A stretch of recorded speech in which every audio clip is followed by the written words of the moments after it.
Đúng.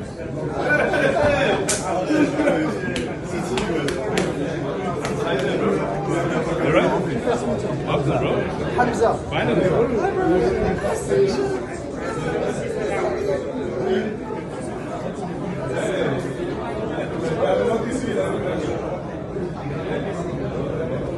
Anh Hồng ơi, quà.